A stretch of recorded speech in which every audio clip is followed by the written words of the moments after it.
বড় যুদ্ধের দ্বার প্রান্তে ভারত পাকিস্তান। সংসদ অধিবেশনে প্রধানমন্ত্রী শাহবাজ শরীফ ভারতকে উচিত জবাব দিয়েছেন বলে জানিয়েছেন এবং সেনাবাহিনীকেও প্রশংসা করেছেন।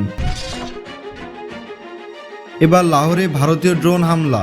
ওয়ালটন বিমানবন্দরের কাছে ভারতের 5টি ড্রোন ধ্বংস করেছে পাকিস্তান সামরিক বাহিনী।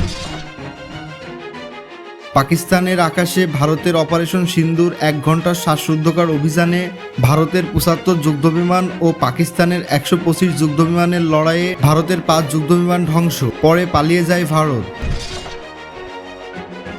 ভারতীয় মুসলিমদের উপর অত্যাচার শুরু করেছে ভারত। জোর করে বাংলাদেশে ঢুকিয়ে দিচ্ছে ভারতীয় মুসলিম নাগরিকদের। এই পর্যন্ত 66 মুসলিম নাগরিককে পাঠিয়েছে মোদী সরকার। এবার একযোগে 3টি দেশে বিমান হামলা চালিয়েছে ইসরায়েল। তবে সিরিয়াতে হামলার আঘাত হানার আগে তুরস্কের যুদ্ধবিমান তাদের প্রতিহত করে ধাওয়া করলে পালিয়ে যায় ইসরায়েল যুদ্ধবিমান।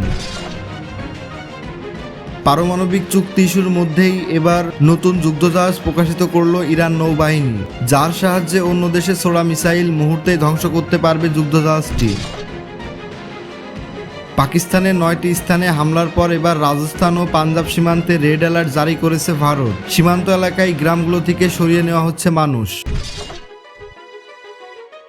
আত্মবিশ্বাসী পুতিন সংবাদ সম্মেলনে নিজেই জানিয়েছে এই যুদ্ধে জিতবে তিনি, কিন্তু পারমাণবিক ছাড়াই। আরও শক্তিশালী হওয়ার ঘোষণা পুতিনের। দুনিয়া ধ্বংসের হুমকি। ইসলামাবাদের পাকিস্তান পররাষ্ট্রমন্ত্রী খাজা আসিফ জানিয়েছে, হয় পাকিস্তান থাকবে, না হয় কেউই থাকবে না।